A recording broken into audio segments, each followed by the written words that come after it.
Hello, this is the luckiest maths teacher in the world. Thank you so much for tuning in to this advanced video on fractional indices. It's not an advanced video, unfortunately, because my explanations are so awesome and so advanced.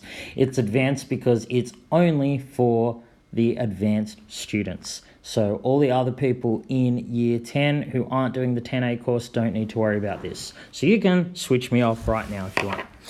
So let's continue with fractional indices. So we're looking now at where the power or the index is a fraction.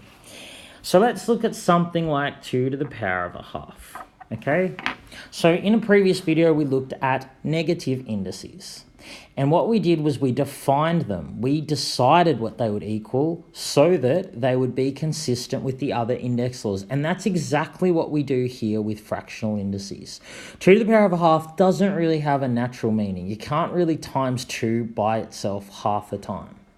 Note, this isn't 2 times a half, which equals 1. That's not what we're saying.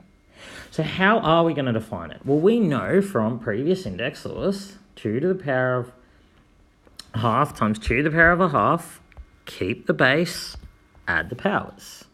Notice that something times by itself equals 2. Well, that's exactly what the square root of something is.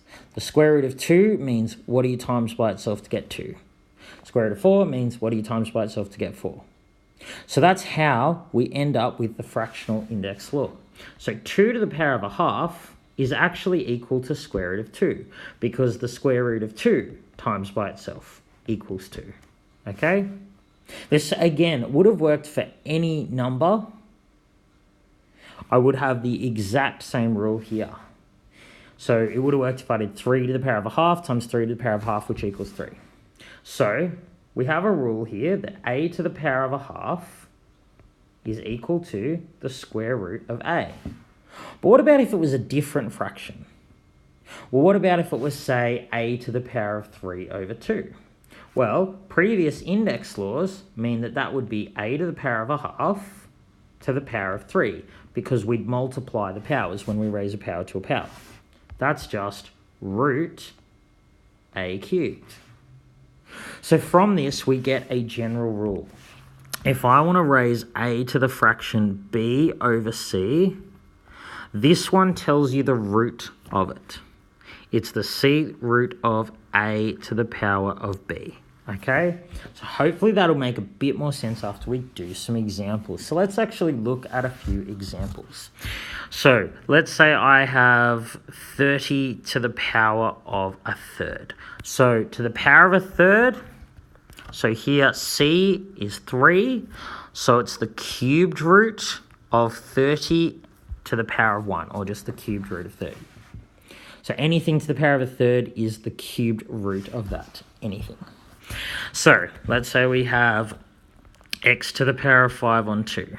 So bottom number tells you which root it is. So this is the second root or the square root of x to the power of 5. So we just leave the other number as it is, the numerator of the fraction. So what would be, let's say, a to the power of 7 over 4. So the bottom number tells us which root it would be. So it would be the fourth root of a, and we keep the same numerator. Okay?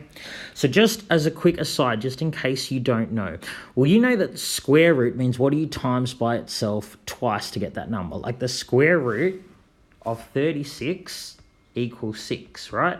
Because 6 times by itself twice to get 36. The cubed root means what do you times by itself 3 times? So the cube root of 8 is 2 because 2 multiplies by itself 3 times to give 8. And it's the same with any of those roots. Say the fourth root of 81 means what number do you times by itself 4 times to get 81?